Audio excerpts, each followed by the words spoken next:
It's a great reminder when we see behavior or activity like Nike. It's a little microcosm of market behavior and how these things can turn against you. At the end of the day, there's a great Warren Buffett quote that I'll pull in here that I think speaks to both this point I just made, but also the point around Nike, which is the stock market is a device for transferring money from the impatient to the patient. It really can be distilled down to a simple comment like that. You are rewarded to be patient. You are rewarded to be disciplined. You will reach your vision of a 100-year family if you can do those things, quite simply. Hey everyone, welcome back to another episode of AWM Insights. It's your host, Justin Dyer, Chief Investment Officer here at AWM, joined as always by Mena Hanna, our portfolio manager here at AWM.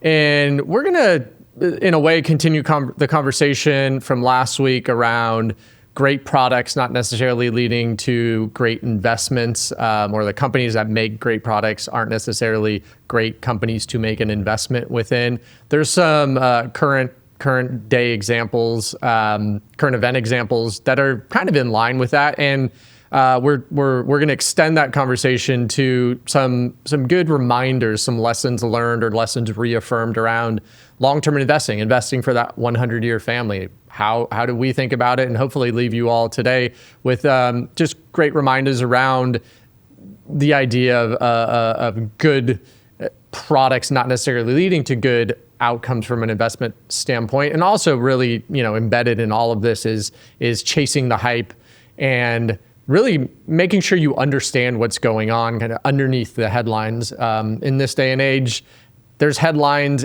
everywhere. There are tools and platforms that constantly want our attention. And oftentimes, more often than not, you should not pay attention to those. Shut down your phone, shut down to your devices, and really look elsewhere for kind of that advice. So without further ado, let's jump right into it. Mena, the company I'm alluding to specifically is Nike. Pretty interesting headline certainly today. If someone was to go type in Nike stock into what web browser of choice or social media of choice, you're going to see a lot of chatter around that. You could even extend this to apparel or shoe companies at large, right? There's been some movement in those stocks. So as we always do, let's just bring everyone up to speed. What's going on with Nike specifically, and what are the details? Yeah, apparel in general, as you pointed out, is selling off, but people are really focused on Nike specifically. It's down, what is it now? Close to 80% in the last 5 years, which is pretty crazy number to actually digest. And this is on the back of a great run up that it had during, the COVID times when everyone, even people here in the office, were logging in at 7 a.m. and buying Jordans or trying to buy, rare Jordans during COVID and selling them. And that whole resale cycle was going on. That led to this company's stock price essentially doubling during those 2 years kind of leading before and after COVID. And it hit a high of around $180. Today, it closed at $40. So it's a pretty crazy sell-off that's happened for a couple reasons. Happened because of the valuation, how much the company was actually worth relative to its earnings. It was essentially trading like a tech stock during COVID. There was just a ton of hype. People were flocking to the stock. That's usually a bad sign, and we've seen the unwinding of that. And then on the other side of that, there's also just been a loss of market share, specifically in China. It just came out that Nike now is not the company with the most market share in China. There's actually 2 companies now potentially that might be ahead of them. Those are going to be things that just hit the income of the business. And if you have sort of the multiple, the valuation going down, the income going down at the same time, you can see wild swings in the wrong direction, which is exactly what we've seen over the last 5 years. Yeah, I want to drill into the comment you made around, let's call it the macro losing market share, which is happening. But if tying this into my comment around, believing the hype or actually the headlines rather. Nowadays, all headlines seem to be hype-driven headlines. Yeah. But right, there's nuance to this story in particular, where yes, there's new entrants into the sector. China and the U.S. are going through a geopolitical tug of war. Well, yeah, it's only natural for any U.S.-based company, Nike in particular, to probably lose market share to that. But I think the devil in the details here is exactly what you hit on. Is it was overvalued to begin with on a relative basis to its earnings. The amount of money that was actually hitting the bottom line, it was trading like a tech stock. Yeah. And we've seen a lot of examples of companies being priced at just ridiculous valuations. That has been a very common market practice, let's call it since COVID, where, I think you coined the term or took it from someone, financial physics. The financial physics of that type of behavior just doesn't make sense. Nike trading at 70 times its earnings it's bad behavior, right? It's like it just is illogical, really, I guess, calling a spade a spade. And so now it's actually priced how it always has been priced. Yes, its earnings have come down a little bit, but from a market health or a health of the behavior of the stock, it actually looks like it's normal and Yeah. where it should be. And so all of this hype and kind of saber rattling or, oh my God, what is happening to Nike, and throwing even like some political stuff out there, it misses, I think, just the basics of the story here. And we highlight this because I want to highlight this, kind of what I was alluding to. This behavior is a lot more prevalent over the last 5 to 6 years, and so let's talk about that a little bit, Mena. Where, what's the downside here? Like, what are we effectively doing? It's kind of like playing hot potato in a way, right? It's playing hot potato, but usually when people hop into the game, it's at that kind of peak stock price. Like, people are not getting into Nike in 2019 before this craze starts, where the stock price is around $60. People are getting in at $160 when they've used the sneakers app. And this goes back to our conversation last week. They've used a product. They probably got a pair of Jordans that they like. And that then influences a trade, a financial decision, which is a poor one and one that's made out of emotion. And not one that's made kind of out of, like you said, financial physics. I also think, like, the interesting story with Nike, and this is something that I think is relevant to a lot of our athlete clients, and potentially some of them that are sponsored by the business. The Magic Johnson story is a big one. People often quote, if he took that offer, he'd be worth $25 billion. That's kind of what the stock price would have peaked at in 2021 when all of these metrics are pulled. Today, that kind of deal would have been worth $5 billion. But still, like, there is an enormous amount that you could potentially gain concentrating, taking stock as equity, doing that. But there's also an enormous amount that you could potentially lose, as I'm sure a lot of people that traded Nike in 2021 know.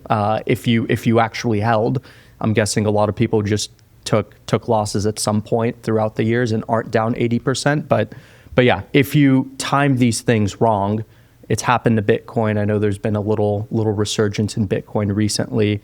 If you buy at the top, the outcome is potentially disastrous. Yeah, I think that's a great place to turn towards some reminders. We're having this conversation today not to say, oh, there's a lot of this bad behavior going on. That is true. The market is in certain areas trading at very rich prices. But it's not to say you should not systematically invest along the journey and to support your 100-year family. We know, to your point, you can really get hurt trying to play these individual names or playing the hype cycle. We highly advocate against doing that and trying to buy individual stocks. It's a version of what we're talking about here today. And so it's just a great reminder. Let's go back to the tried and true, right? We don't know how to predict markets. No one truly does in a systematic, repeatable way. So continue to stay disciplined, continue to stay exposed to the U.S., to equity markets at large. We're global investors. But don't partake in this bad behavior, this hype chasing cycle, because it can move quickly. It can be incredibly damaging to your likelihood of accomplishing that 100-year family journey. We know those things. It's a great reminder when we see behavior or activity like Nike. It's a little microcosm of market behavior and how these things can turn really against you.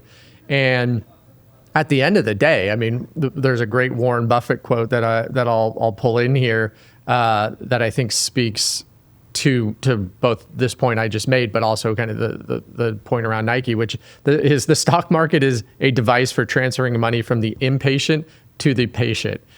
It really can be kind of distilled down to a simple comment like that.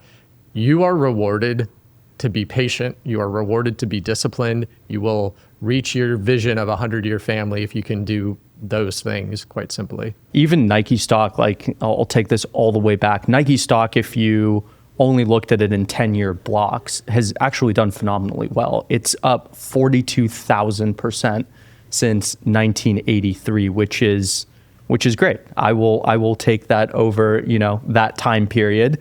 No one talks about this, but Nike stock in the first 2 years was down 50% after IPO. We talk about negative performance all the time. Nike's actually a perfect example. 1985, it was down 50%. There's some market reasons for that, but that is a data point. After that, it was a turbulent ride.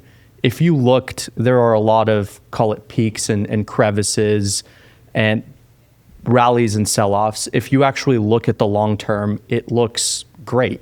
The patient capital, as you said, performed fantastically. The people that got in during the boom cycles and potentially sold out during the bust cycles, they did not capture that 42,000% return. So it is exactly what you just stated. You want to be the patient capital. You want to think about this game in decades and centuries. And that sell-off, that 80% wipeout that we just saw for the patient investor definitely impacts returns a little bit. But if you're properly diversified, if you've been holding this for the long haul, you're up pretty good. Yeah, and I'll add even just a little bit more color because we're talking about hype and headline numbers. So like that sounds like an incredible number, 42,000%. Well, if you annualize that and compare it to the S&P 500, it actually did outperform the S&P 500. Yeah. But just by about a percentage point. So it goes to show we can be really captivated by these headline numbers. The Lakers just selling for $12.5 billion or whatever that number was, 12 point something billion dollars. You look back at how that compounding growth actually happened. It's about what the public equity market did. And I say that because, well, one, it's good to always remember like what did you actually earn? The headlines are one thing, but the actual growth rate is what's most important. But I think the important piece of it is on a relative basis, you had one company, Nike in your example, which has a substantial amount of risk. I mean, Nike could have easily gone to zero, right? There's a number of examples of all that happening in the market versus the S&P 500, which was well diversified. You're never going to lose your money by investing. I shouldn't say never going to lose. I think that's a compliance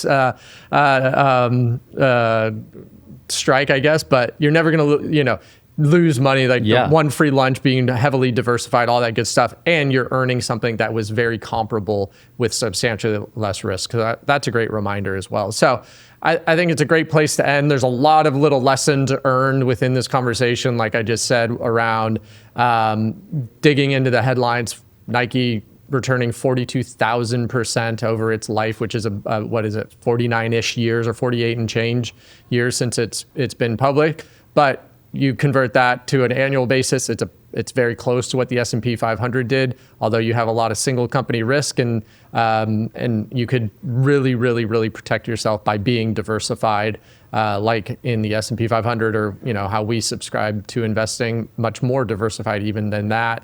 And just great reminders around being patient. The way equity markets reward patience, discipline, and sticking to your plan is absolutely exceptional. Yes, it doesn't sound as exciting as all the chatter and headlines and whatnot want us to necessarily believe, but it certainly is a tried and true method that we know that works and has a level of predictability and really will support the evolution of your 100-year family. So hopefully this conversation was helpful and you kind of learned a slightly new perspective today.